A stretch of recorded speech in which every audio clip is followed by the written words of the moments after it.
क्या महाभारत का सबसे बड़ा विलेन सच में शकुनी था, या वह सिर्फ अपने परिवार के साथ हुए अन्याय का बदला ले रहा था?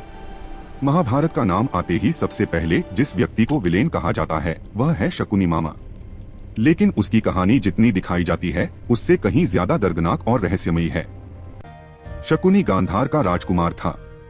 उसकी बहन गांधारी का विवाह हस्तिनापुर के अंधे राजकुमार धृतराष्ट्र से कर दिया गया।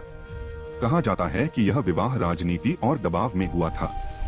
गांधारी ने अपने पति के दुख को साझा करने के लिए खुद भी आंखों पर पट्टी बांध ली। यह बात शकुनी को अंदर तक तोड़ गई। लेकिन असली आग तब लगी जब भीष्म पितामह ने गांधार परिवार का अपमान किया।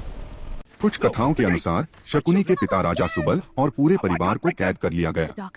उन्हें इतना कम भोजन दिया जाता था कि परिवार के लोग एक एक करके भूख से मरने लगे। मरते समय राजा सुबल ने शकुनी से कहा, हमारे परिवार के साथ हुए इस अन्याय का बदला लेना और कुरुवंश को भीतर से खत्म कर देना। यही वह पल था जब एक भाई का दर्द बदले में बदल गया। कहा जाता है कि शकुनी के पास जो पासे थे वे साधारण नहीं थे। वे उसके पिता राजा सुबल की हड्डियों से बनाए गए थे। इसीलिए वे हमेशा शकुनी की इच्छा के अनुसार गिरते थे। पासों का यही रहस्य महाभारत के सबसे बड़े विनाश की वजह बना।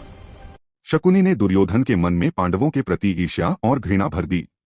लाक्षागृह की साजिश हो, जुए का खेल हो या द्रौपदी का अपमान, हर जगह उसकी चाल छिपी थी।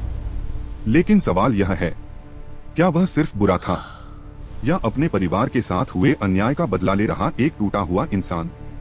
उसके लिए दुर्योधन सिर्फ एक मोहरा था और कुरुवंश उसका युद्ध क्षेत्र। आखिरकार उसकी एक बदले की कहानी ने पूरे महाभारत युद्ध को जन्म दिया। तो बताइए, शकुनी असली विलेन था या हालात ने उसे विलेन बना दिया?